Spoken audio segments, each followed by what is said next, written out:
Oh, that's not what I wanted to do. Try present. There we go. All right, welcome everybody to April 20th, our Zoom meeting, section 81. If you're at the slides or on the agenda, hopefully you've got one or both up for you to look at. If you've got questions or comments about any of the slides I'm about to share, then feel free to type those in the chat room. We've already talked about that. And let's see, so our agenda today, and again, I put the agenda link up there. Our compelling question is, how can I apply the cultural group learning in my classroom, and why is it important to learn about cultural groups different from me, are the broader compelling questions. Today, you're gonna get a chance to work in your cultural group to do some planning, and if you plan it out the right way, you could be pretty finished with that today if you plan it accordingly. In my mind, there'll be about an hour of stuff for me to share with you, and then you've got the rest of the time to work on these other things, depending on how many questions you have. So that's what our agenda is today. I want to remind you, this is a safe space. Continue to feel free to make mistakes, take risks. Our class norms, remember, is to be present, be inclusive, respectful, learn from one another, and to continue to gain a deeper understanding about how to teach on our society's identities. So I asked some people to offer some inspirational food today, and I'm happy to report that some people did mark right in here. Let's see. This is from Jordan B. Jordan is moving, so he wasn't sure he'd make it in, but he sent his inspirational food. If you can't fly, then run. If you can't run, then walk. If you can't walk, then crawl. But whatever you do, you have to keep moving forward. So I think that was from Martin Luther King. Yep. So that was what Jordan sent in. And then who sent this in? Was it Christina? Was this yours? Or no? Who was it? Martha. Martha, would you share this, please? So it says, don't worry if you're not where you want to be yet. Great things take time. So I picked this one because it says yet, and that's something I've been learning at PDs from my district, is like, we're not there yet. So. Great, I like that, yet.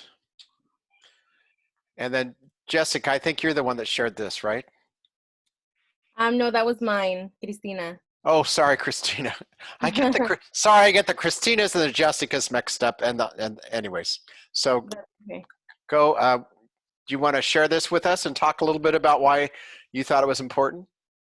Yes. So I won't read the whole thing because it is kind of long, but I saw this online. And I really liked it because just like we talk about our students not having the ideal learning situation at home, I rarely think about teachers' living situation at home. And this one says, like, for example, not every teacher lives in conditions they want to broadcast to their coworkers or students over video conferencing. Not every teacher can afford to buy an out of a craft store to convert their living room into a learning wonderland. So sometimes we forget to think about ourselves, and we have to remember that not all of us have ideal situations, but what we do have to remember is that regardless of what we're going through, or if we're at least trying, like Marta said, we might not be perfect yet, but if we're trying, it's going to make a difference regardless. But don't forget to also take care of yourself. Great advice. Thank you for that inspirational food. So one of the things I was thinking about is what you all have control over, what we have control over, right? So we have control over our own happiness, our household. You have control over what I'm calling your can-do attitude. You have control over whether you view the news or not. You have control over applying for jobs. The class assignments, to my knowledge, you don't really have to, quote, be teaching a class in order to complete our CSUMB assignments. And you've got clinical coaches where you can complete your hours if you need them. There have been lots of accommodations for that. But keep in mind, you don't really have control over teachers who freaked out about what they don't know and how to teach online, or teachers who are just freaked out in general. So that's, really pretty tough out there. I know from what you shared with me a couple of weeks ago that some of you have teachers that just are just freaking out. So we don't have control over that. I'm not talking about any of you. I'm talking about the teachers you teach with. Um, and then, if teachers are communicating with you or not, you don't really have control over that. In some cases, you don't have access to Google Classrooms. You don't really have control over students who do not have access, or school districts who are not ready to teach teachers how to teach online, or the great digital divide. So I just want to remind everybody that, especially at this point in the semester where we're looking at, 2 or 3 weeks to be finished in the semester, focus on those things you have control over and let the other stuff go. It'll all work out. And as much as I know that you would all like to fully participate with your co-teaching assignments or places like that, you can only do what you can do. So be happy with that. Kind of goes with the yet part that was brought up as well. So be happy with what we've got. So just want to remind you that we're now focused more on pedagogical knowledge as we finish out the semester here. And my check-in time, I'm going to drop into your Zoom rooms when you're in your cultural groups later on. And I'll check in with you that way at that point. But what I really wanted to spend a little time now is on the final assignments in the class. So this is my one slide quote starting with the end in mind. So the end in mind for all of you is that final history, social science, lesson writing, lesson teaching, and recording. So I want to remind you to keep in touch with your clinical coach about that, the grade level group sharing document that you've got to do related to that. You want to make sure your history, social science module's up to date, and that you've got a reflection and that you turn that link into iLearn. And again, I'm just doing the overview here. I'm going to get into details on each one of these in just a second, and then you can ask specific questions about those. For the cultural group, since the beginning of the semester, I've been reminding you that you're in a cultural group and that I wanted you to research that. Today, you're going to have time to research on that, but you're also going to need to figure out with that group how you're going to present your cultural group and how you're going to get that cultural group sharing document completed. And then finally, you've got a digital binder with, in your digital binder, all your assignments should be linked there. That's why I've been emailing a number of you whose digital binder links I do not have. And a couple of you I've emailed out and didn't get a response back from some of you. And so I do want to give that friendly nudge to all of you that when I email you, it's because I need something. So I would appreciate a response, especially in these final weeks here. I know you're all busy, as I am as well, but just know if I email you, it's really something that I need sooner rather than later. So I appreciate that. So as I've said to all of you, finish these things first, then go back and finish any previous assignments you've not completed so that we can move together here, because you've got groups of people depending on you, and it will just be easier for you if you focus on this as well. So, all right, so here's the details. So the lesson writing, lesson teaching piece, hopefully by now you've all started writing that lesson. I know a couple of you have sent me your lessons to look at, which I'm happy to do if you'd like me to. You don't have to, but I'm happy to look at them. The key things I'm looking at with that assignment is making sure that that lesson aligns with the history social science framework and the standards. So basically with this, then after you figure that out, you've got to decide which lesson you'll teach. So you could teach your lesson, or you could teach somebody else's lesson. So let's just say you're in the kindergarten group and there's 6 of you, and you look at all those lessons and you want to teach somebody else's lesson. You could certainly teach that other lesson if you so choose, and that could be the one you record. As I mentioned to you in the email I sent to you earlier this week, you've got several ways that you can record that lesson. One, you can record it by yourself, as if you're teaching it to a group of students. You could teach it to some of your classmates. I realize that if you're teaching it by yourself, you're going to have to pause as if students are responding, and especially at the kindergarten, first, second grade level, there's probably more responses you expect than you would at the other levels, and that's fine. As you teach the lesson, teach it as if your students were going to see your recording at some point. So there might be a reason to pause and say, now look at that handout that I emailed to you, or that you find in your Google Classroom, or those types of things. But so that's how your recording is going to go. You're going to reflect in your digital binder. If you look back in your digital binder, there's a section there to reflect on what you were thinking about the lesson before you taught it, and then after you teach it, what you thought about it afterwards. So know that those both those pieces are in your digital binder in that reflection section that you looked at the very beginning. So then you need to teach and record that lesson. You need to add the recorded link to your digital binder in the reflection section where you're reflecting. And then here you turn into I Learned. The link, the recorded lesson via iTube is what you turn in there. Any questions about this assignment?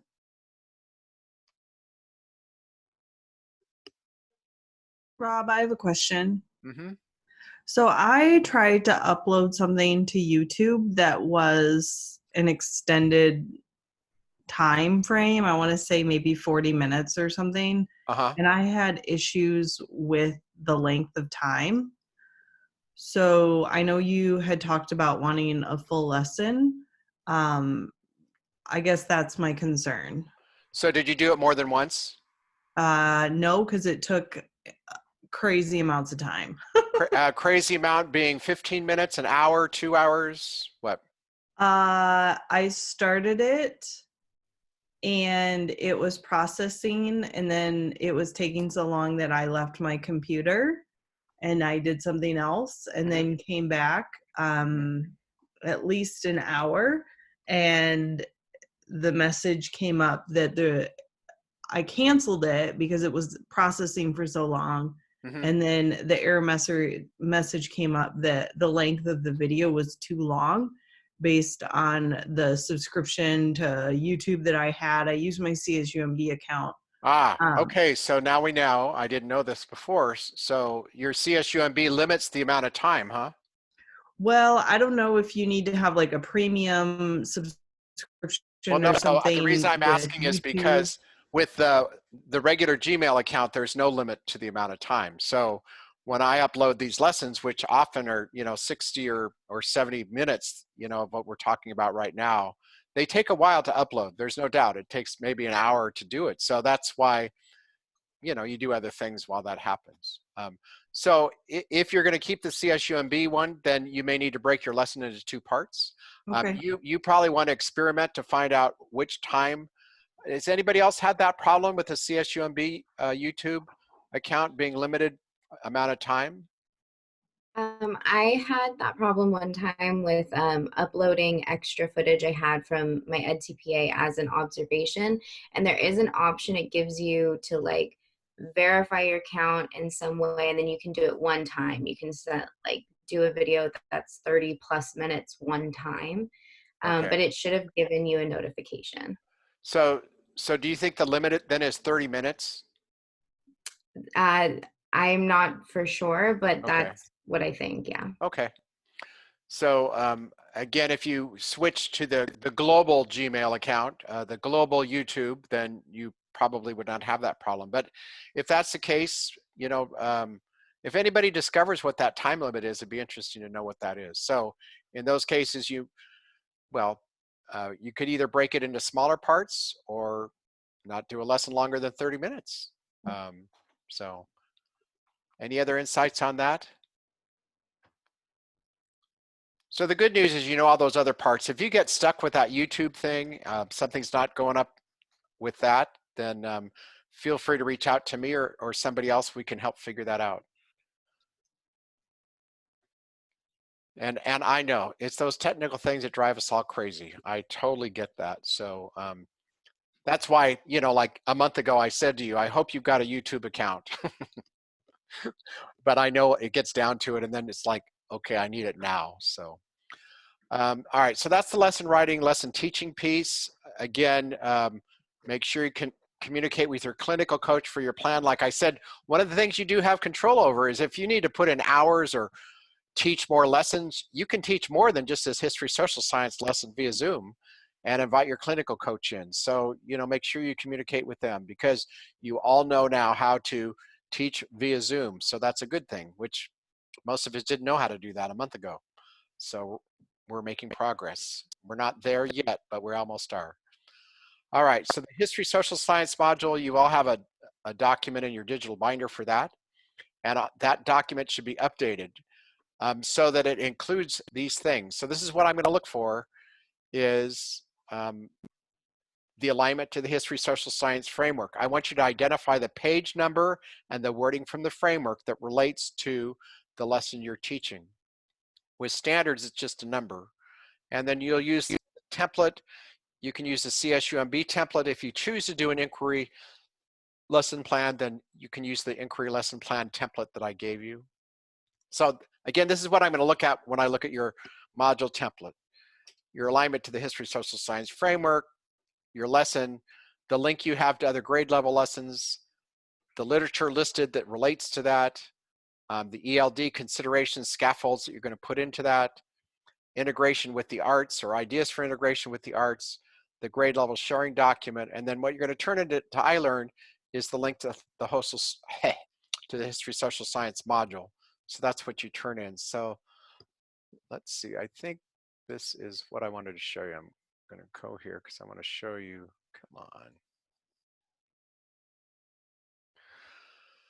So I asked Griselda if I could borrow her, oh no, this isn't hers, but I wanted just to show you the history social science main document you originally looked at that I've now updated. Now I know you've already made copies of this, so you don't have it updated, but on this document, which is in the assignment area, I've now highlighted in yellow those things that are especially important to me that I'll be looking at. So with the lessons, and everywhere I put in here pandemic update, you know, you just have to create one lesson, and you can use those templates. And so lesson 1 should be your lesson, and that's the one you're putting together. Lesson 2 is you're going to link that lesson to somebody else in your grade level group. If there's 2 people in your grade level group, you're going to have 2 lessons. If there's 8, you're going to have 8 lessons. So whatever number you're at, then these other lessons, lesson 2, you're going to put the title of the lesson and link to your somebody else in your group. That's your 2nd lesson, 3rd lesson, 4th lesson, whatever number that is. So just know all you're doing here with these lessons is typing the title of the other lesson and linking to it. So that's all you have to do in that part. Hopefully you've done some of this work already. I'm just curious what your background content knowledge is about the topic, whether you're talking about the early explorers or families or whatever grade level you're teaching, you know, how you're dealing with that part. You know, as you think about cross-curricular integration, what activities or games you might relate this to. This could also be how you fit it in with English or reading or other topics that you teach. And this literature section is really important for you to include as well. So I expect to see a couple titles of books that are there. And if you look at the resource list for this, there's 5 or 6 different links there that show you where to find literature related to that particular book or that particular time period. And perhaps you have access as well. But I expect to see 2 to 3 books there. And again, this is something you could do as a group if you wanted. If you're all teaching similar things, you could do that. If you're working individual, then you just put your individual link there. And then some integration to the arts. Again, that's what I said earlier. That's the highlights that are there. Just wanted to make sure you saw this document because each one of you has this document. You just need to update it with that information. Any questions about that? Rob? Yeah. Will we get a chance to meet with our grade level group as well today to talk about that, or is it only going to be cultural groups? Just cultural groups today. Okay.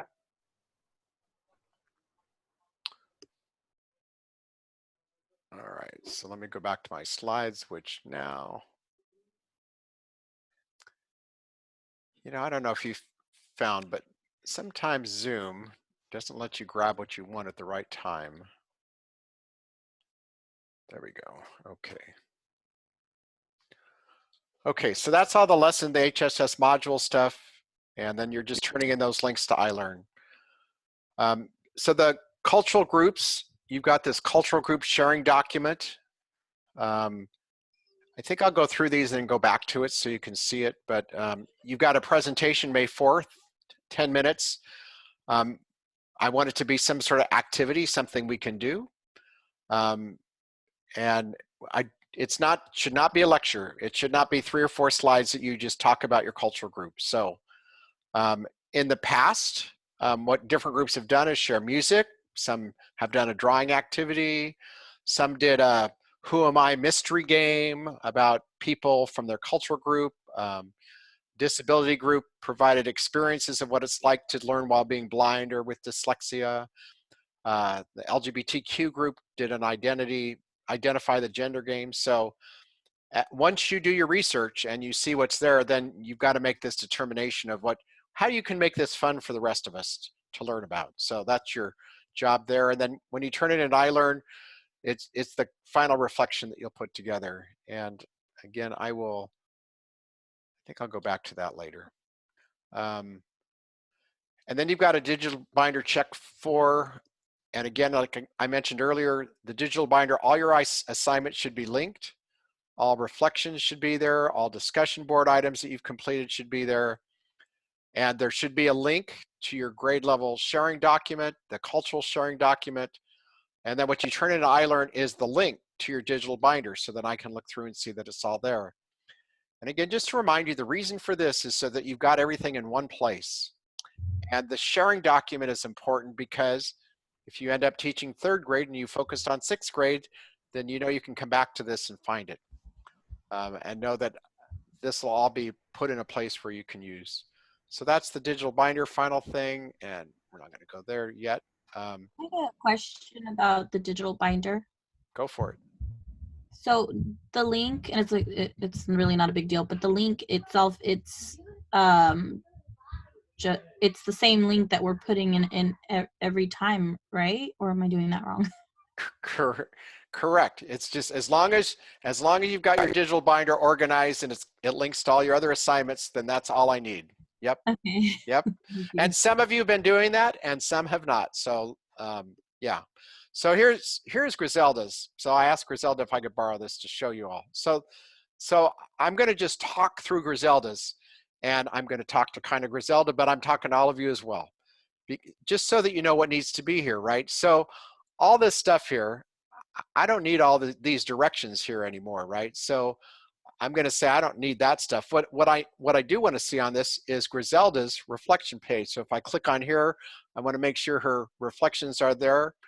I know you can't see that, but when I put my mouse over, I can see that's her page. I can click on it. Here's her Who Am I page. When I click on that, I see that's hers. Her reflection paragraph. I don't need these links to templates. If you want to leave them there, it's no big deal. But on your page, the History Social Science module overview page, for her page, it should be there. In fact, let me just click on that just to see what this looks like at this point. I don't expect much to be here yet, except that I would say that if you've still got this yellow stuff at the top, let's get rid of that, because that eliminates scrolling. And you know, whatever you can do to make it easier for the reader is a good thing to do, and for yourselves as well. So I get tired of scrolling and clicking. I don't know about you, but we want to do that. And actually, you know what? So Griselda, this is not the overview page, right? This goes to the, this is where the rubric is, but the page I really need is this other one.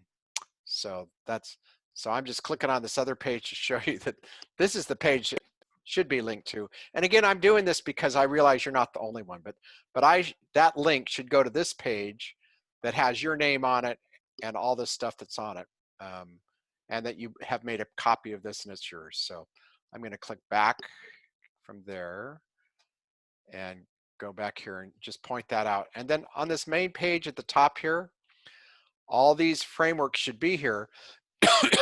What I don't see here, and I'm highlighting it right here, is I should see a link just to your grade level history social science standards. So Griselda's 1st grade, so I should see a link just to the 1st grade history social science standards and just to the 1st grade history social science framework.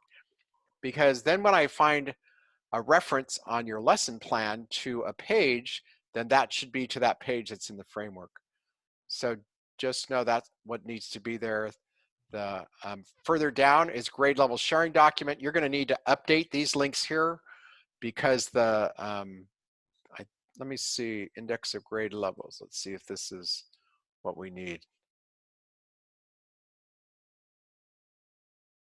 Yeah, so some of you are linking to this, but there's a new grade level sharing document that I updated, so I apologize for that. So you may need to update some of these links so that those are there. But the bottom line is the grade level sharing document and the cultural group sharing document should be the updated ones here that you're working on. So you all know how to link, so that's what I'm looking for there. So those pieces are all there. So Griselda, I would say to you that you've got most of the sections.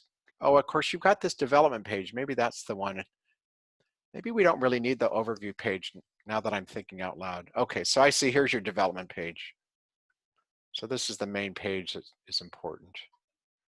Yeah, yeah. So this is the main page, and I'm going to do you the. Oh, I don't have the right to delete anything on that page, or my internet's going slow. So anyway, delete the stuff, the yellow stuff at the top, and this is the page that you would fill out for your lessons and stuff like that. So something I just realized there is that overview page is really just an overview page. The one that I will pay most attention to is the module development page. Any questions about that? Great. All right, so that's that piece. Okay, I think that covers all the final assignments. And great, then we'll get to move to this other activity. Any, oh, I just closed out of my other screen. Oh, that's interesting. You know, you learn something new about Zoom, it seems like every time I've been on Zoom. And for me, the gallery view has been really fun. If you don't know gallery view, it's pretty cool. All right, I got to get back to my share screen. So this next activity, here's what we're going to do. And then I'm going to go to the agenda and we'll look at that together so that you know exactly what you're going to do with that. So we're going to do an inquiry-based activity. So what you're going to do in just a minute is I'm going to put you in groups of 4. And one of the things I learned about Zoom is I now have the power to put you in groups of 4. So I'm going to randomly do that. You'll see yourself in a separate room within the main room here in a group of 4, and then you're going to work on this. You're going to decide who's going to do which primary source document. You're going to look at it. You're going to fill out the individual analysis worksheet that it's a common document you'll all have. And then you'll share that in your group, and then you'll answer these questions at the very end. And so I think at this point, I'm going to stop the recording because that's really the main part. Is there anything else that I think is important at this point?